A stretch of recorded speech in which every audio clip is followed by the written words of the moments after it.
Hi நண்பா, இன்றைக்கி நம்ம ராகி மாவில் ரொம்ப சுலபமான டேஸ்டியான 5 நிமிஷத்தில் செய்யக்கூடிய புட்டு எப்படி பண்ணுறதுன்னு பார்க்க போகிறோம். வாங்க பார்க்கலாம்.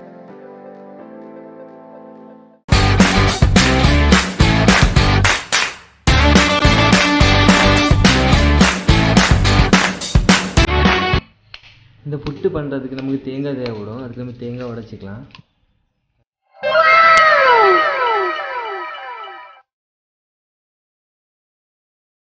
தேங்காவை திருவியும் எடுத்துக்கலாம்.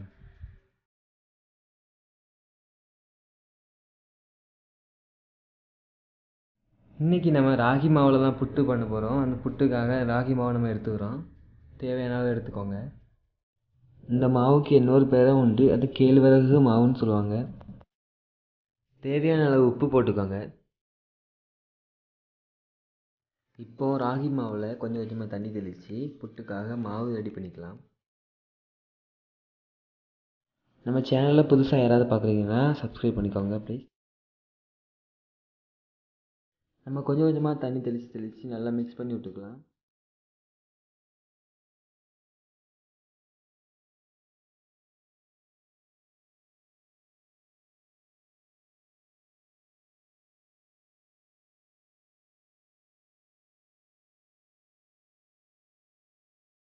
பாருங்கள், ஈரப்பதம் இந்த மாதிரி இருக்கணும்.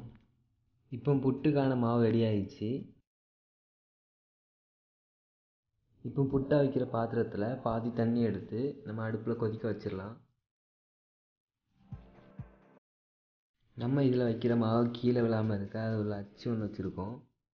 நம்ம புட்டை வைக்கிறதுக்காக மாவு எப்படி வைக்கணும்னா, ஃபஸ்ட்டு தேங்காய் வச்சுக்கோங்க, அப்புறம் ஃபுல்லாக மாவு வச்சுருங்க, அப்புறம் லாஸ்ட்டில் தேங்காய் வச்சு அதை மூடி வச்சிட வேண்டியதான்.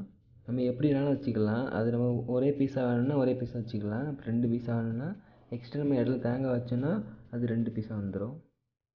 அப்புறம் இந்த மாதிரி மூடிட்டு நம்ம அதில் மேலே வச்சிட வேண்டியதான். இது ஒரு 5 நிமிஷத்தில் ரெடி ஆயிரும். A few minutes later. பாருங்கள், இப்போ ரெடி ஆயிடுச்சு. பாருங்கள் புட்டு எவ்வளோ அழகாக இருக்குன்ட்டு. நான் நிறைய இடையில தேங்காய் வச்சனால அழகாக ஸ்டெப் ஸ்டெப்பாக வந்திருக்கு. நீங்களும் இந்த மாதிரி வைங்க. மறுபடியும் அடுத்த ஸ்டெப் வைக்க ஆரம்பிச்சிட வேண்டியதான்.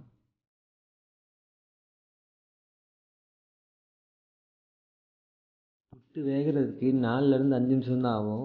நம்ம இது ஈஸியாக பிரேக்ஃபாஸ்ட்டுக்கு பண்ணிக்கலாம்.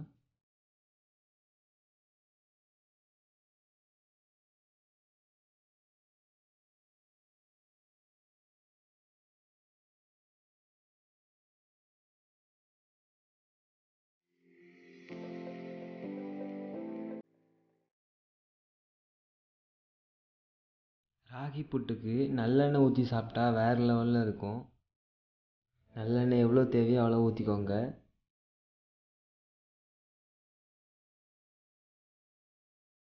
தேங்காய் நிறையா இருந்தால் எனக்கு ரொம்ப பிடிக்கும், அதனால் எக்ஸ்ட்ரா கொஞ்சம் தேங்காவை ஆட் பண்ணிக்கிட்டேன்.